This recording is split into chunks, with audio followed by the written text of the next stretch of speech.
"I seek the lost book of my father," continued Ahriman, penned by the remembrancer Callimachus, "and Inquisitor Iobel knows where it is and how it is protected. For that knowledge we fight a war. Others make Earth their battlefield, or space, but we are doing more. We are making war through time. The person we seek is unique.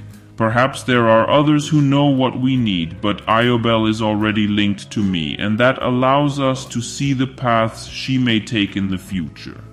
Knowing this, we look for the points of intersection in time, the points of certainty. We choose one point to go to find her." "So simple," snorted Astraeus. He had learnt of many things from Ahriman. He was no longer what he was when he began.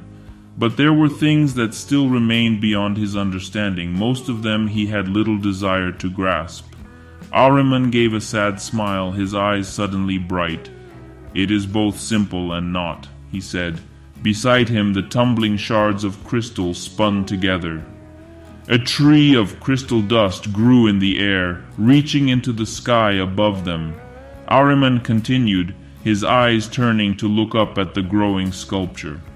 "To see the future is like looking up at the branches of a tree. From the ground the trunk is visible, but after a while the tree begins to branch. Suddenly something that was one becomes several. Those branches in turn divide again and again and again. The further up you look, the more the tree branches. The more the lower branches hide those that grow higher still." A broad canopy of crystalline foliage hid the sun above the tower now, each leaf a different color. Astraeus thought he glimpsed the face of a red-robed king high up and far away, just one shard amongst many. And now we see that the tree is a living thing, its every inch moving between new growth and death. Leaves bud, wither and fall. The tree grows higher and a wind rises. New branches spread above you. Some branches die and become dry limbs creaking as they scrape at the sky. Sometimes the wind is just a breath that only stirs the thinnest twigs. Sometimes it is a gale.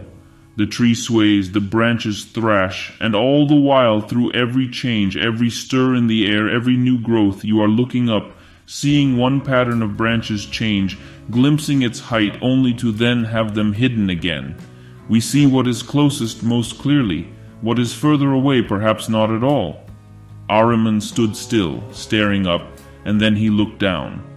The crystalline tree crumbled, glittering leaves falling through the sunlight with a sound like a ringing of 1,000 glass bells. The pieces began to spiral as they fell, rotating like a dust devil around the table to coalesce at its center. The cascade of crystal vanished, and a stack of crystal cards sat on the beaten copper surface of the table. Ahriman reached down and grabbed the topmost card and held it out towards Astraeus. The priestess in the robes of fire looked out from her crystal prison, her face flickering between skull and flesh. To predict the future is not to try and see one leaf on the tree, it is to see a whole forest and to find one tree and on that tree one leaf. Is it even possible? Ahriman placed the card back on the pile. It is, but it is not the easiest way to know the future. What is? Astraeus thought he saw something harden in Ahriman's expression. To destroy every other possibility except the one that will occur. Astraeus shivered, despite the heat of the sun. The Athenaeum, he said softly. Is it worth it, Ahriman? Ahriman looked away but said nothing. He has promised salvation to his legion, thought Astraeus. What else can he do but try to understand what went wrong, to see if there was an error that could have been corrected?